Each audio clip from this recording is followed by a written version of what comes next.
cho phong cho dư tu xã có yêu chỉ chia xã có yêu một cái giờ kinh tế thiết xã có yêu một nhà chăn nữ chế chúa yêu nè yêu chỉ tí lần xưa thông đã yêu chỉ thiết yêu nè là chế lưu lử lên lử tu lúc xã có yêu phong chế khế xã có yêu nhau lúc cá trừ hử xã có nhau lúc cá xí tê xí tàu lúc nhau thường xia xã có yêu nhau thường kỳ lúc mua lúc xã có yêu lúc khế chỗ mua yêu nè yêu chỉ tí tuแล้วที่สาทอยป้อตื้อก็อยู่ยอดดอกเก่าเตชิปุยุนจังดอกกาเตเนี่ยมัวเนี่ยอีจะมีเกตูเชียจะพงก็จะ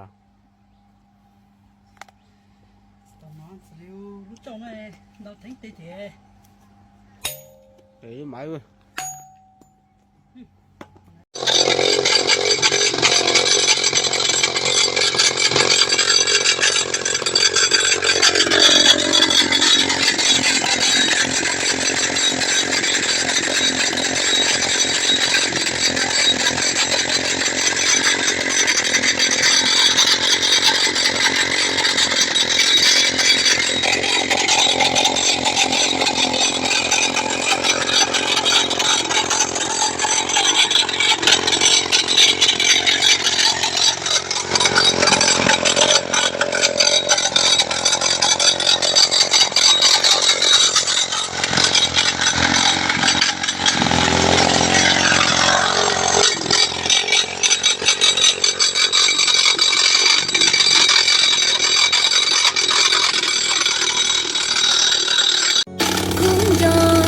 Hãy subscribe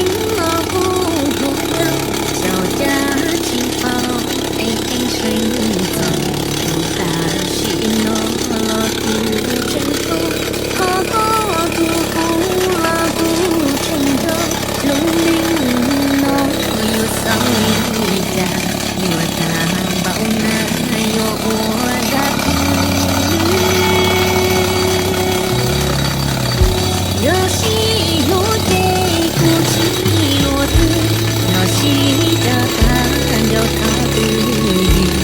không bỏ